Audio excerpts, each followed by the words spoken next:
Assalamualaikum warahmatullahi wabarakatuh. Kembali lagi di Tialapa Channel. Kali ini kita akan latihan TWK lagi ya teman-teman. Untuk persiapan CPNS 2021. Nah, di sini ada 10 soal teman-teman. Soal tentang TWK ya. Nah, ini kok nomor 31. Kenapa? Nah, ini nomor 31 karena ini lanjutan dari video yang sebelumnya. Bagi teman-teman yang belum menonton video saya sebelumnya tentang TWK, silahkan teman-teman klik video yang sudah saya rekomendasikan di sebelah kanan video teman-teman. Nah, ini ya. Oke, langsung saja ya, nomor 31. Perhatikan nama tokoh berikut. MR.A.G. Pringgodo, 2. I.R. Soekarno, 3. Mr. Muhammad Yamin, 4. Mr. Supomo, dan 5. K.R.T. Rajitman Widyo Diningrat. Aduh, susah sekali teman-teman. Tokoh yang mengusulkan dasar negara pada waktu sidang BPUPKI pada tanggal 29 Mei sampai 1 Juni 1945 ditunjukkan pada nomor, pada nomor berapa teman-teman? Ya, nomor 2, 3, dan 4 ya teman-teman, yaitu I.R. Soekarno, Mr. Muhammad Yamin, dan Mr. Supomo. Nah, ini penjelasannya ya teman-teman. Ini panjang penjelasannya teman-teman. Bisa teman-teman hafalkan juga. Jika teman-teman malas untuk membacanya, bisa teman-teman dengarkan penjelasan saya ya. Guna mendapatkan rumusan dasar negara Republik Indonesia yang benar-benar tepat, maka agenda acara dalam masa persidangan BPUPKI yang pertama ini adalah mendengarkan pidato dari 3 orang tokoh utama Pergerakan Nasional Indonesia yang mengajukan pendapatnya tentang dasar negara Republik Indonesia itu adalah sebagai berikut. Nah, jadi waktu sidang BPUPKI itu ada tokoh yang mengajukan tentang dasar negara ya. Pada sidang tanggal 29 Mei 1945, Mr. Profesor Muhammad Yamin ya berpidato mengemukakan gagasan mengenai rumusan 5 asas dasar negara Republik Indonesia, yaitu 1. Peri kebangsaan, 2. Peri kemanusiaan, 3. Peri ketuhanan, 4. Peri kerakyatan, dan 5. Kesejahteraan. Jadi, Mr. Muhammad Yamin ini teman-teman pada tanggal 29 Mei 1945 mengutarakan pendapatnya. Nah, ciri-cirinya ya, itu peri. Kalau sudah peri itu usulan dari Mr. Profesor Muhammad Yamin ya. Nah, pada sidang tanggal 31 Mei 1945, Profesor Mr. Dr. Supomo berpidato mengemukakan gagasan mengenai rumusan 5 prinsip dasar negara Republik Indonesia yang dinamakan Dasar Negara Indonesia Merdeka, yaitu 1. Persatuan, 2. Kekeluargaan, 3. Mufakat dan demokrasi, 4. Musyawarah, dan 5. Keadilan sosial. Nah, pada tanggal 31 Mei 1945 di sidang BPUPKI ya, Mr. Profesor Dr. Supomo itu mengemukakan pendapatnya ya teman-teman. Nah, ada 5 ya yang saya bacakan tadi. Nah, pada sidang BPUPKI tanggal 1 Juni 1945 baru Insinyur Soekarno berpidato mengemukakan gagasan mengenai rumusan 5 sila dasar negara Republik Indonesia yang dia namakan sebagai Pancasila. Nah, makanya teman-teman pada tanggal 1 Juni ini disebut lahirnya Pancasila, yaitu 1. Kebangsaan Indonesia, 2. Internasionalisme dan peri kemanusiaan, 3. Mufakat atau demokrasi, 4. Kesejahteraan sosial, dan 5. Ketuhanan Yang Maha Esa. Nah, pada tanggal 1 Juni ini teman-teman belum disahkan ya teman-teman untuk isi Pancasila. Baru disepakati namanya saja. Nah, untuk isinya ini masih dalam perdebatan ya, disahkannya di sidang PPKI. Oke, jadi jawabannya yang C ya teman-teman. Sepakat ya. Kita lanjut nomor 32. Pokok ajaran sosialisme yang sejalan dengan Pancasila adalah A. Ketuhanan yang Maha Esa, B. Kebebasan berpendapat, C. Kebebasan berserikat, D. Kewajiban terhadap negara, E. Negara menjamin perlindungan bagi kaum buruh. Nah, kira-kira apa teman-teman di sini? Ya, benar sekali ya. Jawabannya E. Negara menjamin perlindungan bagi kaum buruh. Kenapakah? Nah, ini penjelasannya ya. Pokok ajaran sosialisme yang sejalan dengan Pancasila adalah negara harus menjamin perlindungan hak-hak kaum buruh. Harus ada jaminan ya. Jadi jawabannya adalah E. Oke, kita lanjut ya. Untuk nomor 33. Hubungan sosial yang selaras, serasi, dan seimbang antara individu dan masyarakat dijiwai oleh nilai-nilai Pancasila, yaitu A. Sila pertama, B. Sila kedua, C. Sila ketiga, D. Sila keempat, dan E. Sila kelima. Semena-mena terhadap orang lain ya. Ini tidak ada, ini sila kelima saja ya. Nah, kira-kira yang mana teman-teman? Ya, sila kedua ya, tentang kemanusiaan ya. Karena hubungan sosial yang selaras, serasi, dan seimbang antar individu dan masyarakat. Kenapa sila kedua? Nah, ini ya, butir-butir dari kemanusiaan yang adil dan beradab atau sila kedua. Yang pertama, butir-butirnya yaitu mengakui dan memperlakukan manusia sesuai dengan harkat dan martabatnya sebagai makhluk Tuhan Yang Maha Esa. Dua, mengakui persamaan derajat, persamaan hak dan kewajiban asasi setiap manusia tanpa membeda-bedakan suku, keturunan, agama, kepercayaan, jenis kelamin, kedudukan sosial, warna kulit, dan sebagainya. Dan nomor 3, mengembangkan sikap saling mencintai sesama manusia. Nomor 4, mengembangkan sikap saling tenggang rasa dan tepas selera. Dan nomor 5, mengembangkan sikap tidak. Nah, ini apa teman-teman ya? Ini kurang penjelasannya ya. Nomor 6, menjunjung tinggi nilai-nilai kemanusiaan. Nomor 7, gemar melakukan kegiatan kemanusiaan. Nomor 8, berani membela kebenaran dan keadilan. Nomor 9, bangsa Indonesia merasa dirinya sebagai bagian dari seluruh umat manusia. Dan nomor 10, mengembangkan sikap hormat, menghormati, dan bekerja sama dengan bangsa lain. Nah, jadi butir-butir dari sila kedua ini ada 10 butir. Intinya, sila kedua ini itu tentang kemanusiaan ya teman-teman. Kalau sudah dia tentang kemanusiaan, pasti itu salah satu butir dari sila kedua. Nah, bagi teman-teman yang ingin mendalami tentang butir-butir Pancasila, silahkan teman-teman lihat video yang sudah saya upload ya, tentang butir-butir Pancasila. Nah, ini videonya sudah saya rekomendasikan di sebelah kanan video teman-teman semua ya.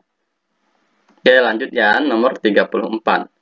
Mempersoalkan kembali Pancasila sebagai asas negara berarti A. Memberikan kebebasan kepada warga negara melaksanakan haknya. B. Mewujudkan transparansi dalam penyelenggaraan negara. C. Menghormati hak asasi manusia. D. Memastikan reformasi pembangunan berjalan dengan baik. E. Mementahkan kembali kesepakatan nasional. Nah, di sini jelas ya teman-teman. Jika kita persoalkan kembali Pancasila sebagai asas negara berarti kita telah mementahkan kembali kesepakatan nasional ya. Karena Pancasila ini sudah disepakati ya teman-teman. Nah, ini penjelasannya ya.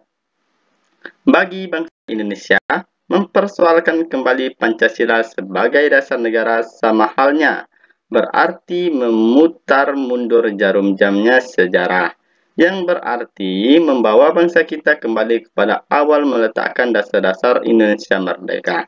Ini juga berarti mementahkan kembali kesepakatan nasional dan mencederakan perjanjian luhur bangsa Indonesia yang telah kita junjung tinggi sejak lahirnya pembukaan dan batang tubuh Undang-Undang Dasar 1945.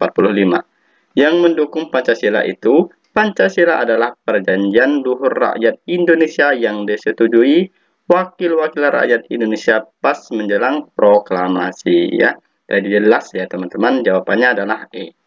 Sekarang nomor 35, sebuah dokumen yang isinya memprotes penggunaan filsafat negara Pancasila oleh Presiden Soeharto terhadap lawan-lawan politiknya dikenal dengan sebutan A. Petisi Sutarjo, B. Petisi 50, C. Indonesia menggugat, D. Alex and Netherlands, E. Max Havelaar ya.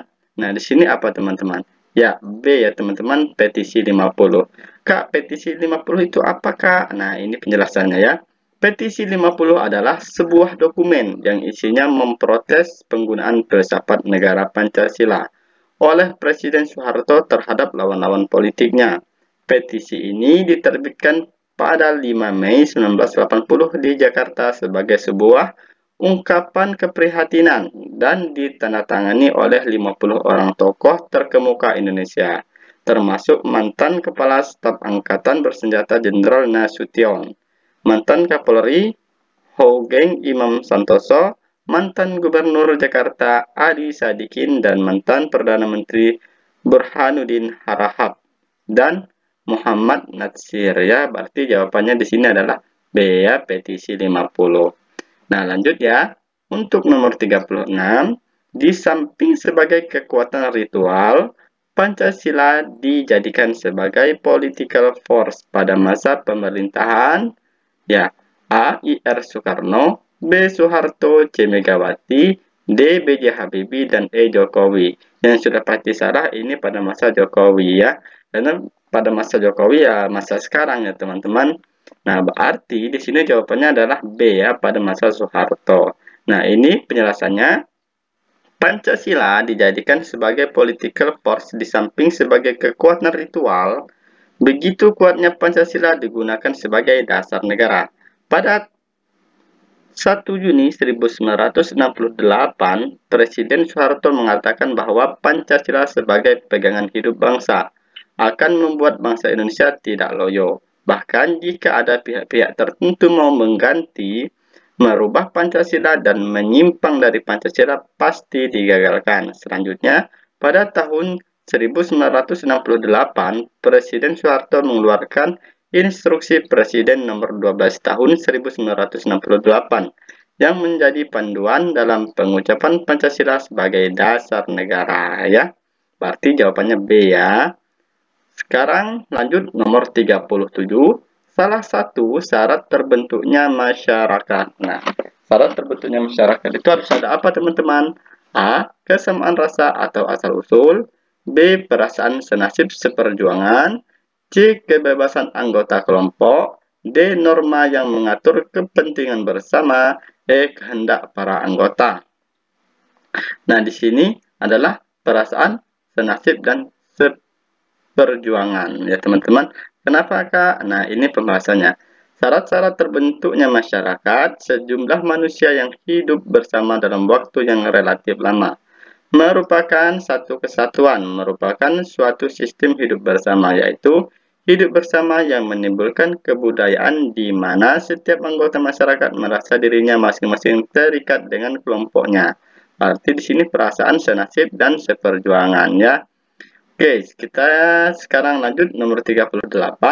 Perbedaan pandangan masyarakat desa dan kota terhadap sistem nilai adalah, nah ini pandangan antara masyarakat kota dan desa ya terhadap sistem nilai ya. A. Di kota nilai kebendaan lebih menonjol daripada di desa. B. Di kota hubungan ketetanggaan lebih erat daripada di desa. Ini salah ya teman-teman. C. Di desa nilai kesusilaan lebih longgar daripada di kota.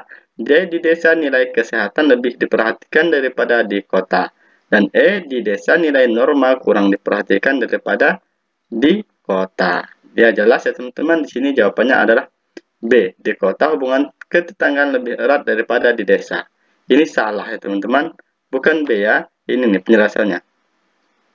Pandangan masyarakat kota lebih bersifat materialistis daripada di masyarakat desa. Dikarenakan di kota segala sesuatunya diukur dengan uang atau materi. Berarti di kota ini nilai kebenaran lebih menonjol daripada di desa ya. Ini jawabannya A ya, nomor 38. Teman-teman yang terjebak ya. Oke, sekarang nomor 39. Faktor yang sama dimiliki setiap individu sebagai syarat terbentuknya masyarakat adalah A. Adanya kesadaran bahwa ia merupakan bagian dari kelompok. B. Berinteraksi sesamanya secara berkala.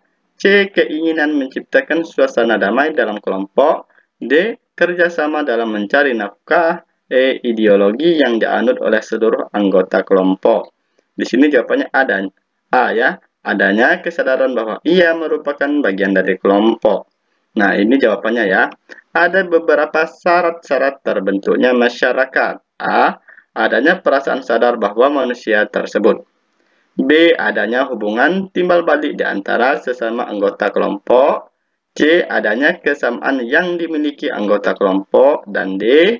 Adanya organisasi yang berstruktur dan berkaidah sehingga memiliki pola perilaku disertai unsur-unsur perasaan komunitas ya. Jadi di sini jawabannya A ya. Kita lanjut nomor 40.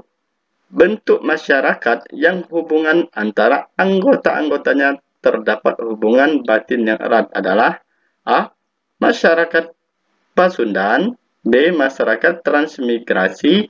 C. Masyarakat Patembayan. D. Masyarakat perkotaan. Dan E. Masyarakat paguyuban. Nah, di sini masyarakat paguyuban ya teman-teman. Ingat, arti paguyuban itu adalah perkumpulan ya. Ini pembahasannya. Paguyuban atau Gemeinschaft adalah kelompok sosial yang memiliki ikatan erat dan intim secara pribadi dan eksklusif di antara para anggotanya. Paguyuban didasarkan atas rasa ikatan batin yang telah terbentuk sejak lama dan bergantung pada interaksi antar individu yang bersifat primer. Jadi jawabannya di sini adalah E ya, masyarakat paguyuban. Semoga teman-teman yang terus berusaha belajar bisa mendapatkan NIP pada tahun ini. Ingat teman-teman, ada sebuah kata-kata motivasi, siapa yang bersungguh-sungguh pasti akan memanen hasilnya, teman-teman.